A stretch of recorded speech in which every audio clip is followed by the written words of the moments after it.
ఎలా మొదలుపెట్టామన్నది ముఖ్యం కాదు, ఎలా ముగించామన్నదే ముఖ్యం అన్నట్టుగా ఆసియా కప్ ఫైనల్లో టీమిండియా అద్భుత ఆట తీరు కనబర్చింది. ముందుగా బ్యాటింగ్లో, ఆ తర్వాత బౌలింగ్లో పాకిస్తాన్కు అద్భుతమైన ఆరంభాలు లభించినప్పటికీ ఆ తర్వాత మాత్రం భారత ఆటగాళ్లు అద్భుతం చేశారు. తీవ్ర ఒత్తిడిలో పుంజుకొని సత్తా చాటి ఆసియా కప్ విజేతగా నిలిచారు. ముఖ్యంగా తిలక్ వర్మ బ్యాటింగ్ చేసిన తీరుకు క్రికెట్ ప్రపంచం ఫిదా అయిపోయింది.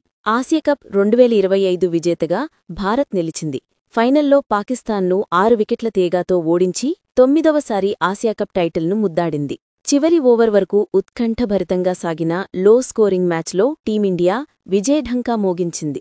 తొలుత పాకిస్తాన్ను 146 పరుగులకు ఆలౌట్ చేసిన భారత్ ఆ తర్వాత మరో బంతి మిగిలి ఉండగానే లక్ష్యాన్ని ఛేదించింది. ఓ దశలో 20 పరుగులకే 3 వికెట్లు కోల్పోయిన భారత్ను తిలక్ వర్మ విరోచిత పోరాటంతో గెలుపుగీత దాటించాడు. పాక్ నిర్దేశించిన 147 పరుగుల లక్ష్యాన్ని ఛేదించే క్రమంలో భారత్ తీవ్రంగా తడబడింది. సూపర్ ఫామ్లో ఉన్న అభిషేక్ శర్మ 5 రన్స్ చేసి రెండో ఓవర్లోనే అవుటయ్యాడు. తర్వాతి ఓవర్లోనే సూర్యకుమార్ యాదవ్ 1 రన్, కాసేపటికే గిల్ 12 రన్స్ కూడా అవుటయ్యారు. దీంతో భారత్ పీకల్లోతు కష్టాల్లో పడింది. ఈ సమయంలో మరో వికెట్ పడితే పరిస్థితి వేరుగా ఉండేది. కానీ క్లిష్ట సమయంలో క్రీజులోకి వచ్చిన తిలక్ వర్మ సత్తా చాటాడు. తీవ్ర ఒత్తిడిని అధిగమించి కీలక ఇన్నింగ్స్ ఆడాడు. అతడికి సంజూ శాంసన్ 21 బంతుల్లో 24 రన్స్ సహకరించాడు. అతడు అవుటైన తర్వాత శివం దుబే 22 బంతుల్లో 33 రన్స్ కూడా సత్తా చాటాడు. చివరి వరకు క్రీజులో ఉన్న తిలక్ వర్మ 53 బంతుల్లో 69 రన్స్ చేసి అజేయంగా నిలిచాడు. దీంతో టీమిండియా మరో 2 బంతులు మిగిలి ఉండగానే 5 వికెట్ల తేడాతో విజయం సాధించింది.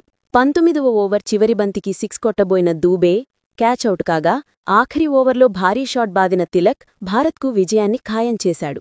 ఈ విజయంతో భారత్ ఆసియాకప్ చరిత్రలో 9వసారి విజేతగా నిలిచింది. ఆసియాకప్ చరిత్రలో తొలిసారి ఫైనల్లో పాకిస్తాన్ తలపడ్డ భారత్ జయభేరి మోడించింది. దీంతో ఈ టోర్నీలో మొత్తంగా 3వసారి ఆ జట్టుకు ఓటమి రుచి చూపించింది. లీగ్ స్టేజ్లో ఓసారి, సూపర్ 4లో రెండోసారి, ఫైనల్లో మరోసారి చిత్తు చేసింది. పాక్పై విజయాల హ్యాట్రిక్ నమోదు చేసింది. ఈ వీడియో మీకు నచ్చుతుందని ఆశిస్తూ ఈ వీడియోకి ఒక లైక్ చేయండి, షేర్ చేయండి, మా ఛానల్ని సబ్స్క్రైబ్ చేసి పక్కనే ఉన్న బెల్ ఐకాన్ని ప్రెస్ చేయండి. మా ఛానల్లో వీడియో చూసిన ప్రతి ఒక్కరికీ కూడా పేరుపేరున ధన్యవాదాలు చెప్పుకుంటున్నాను.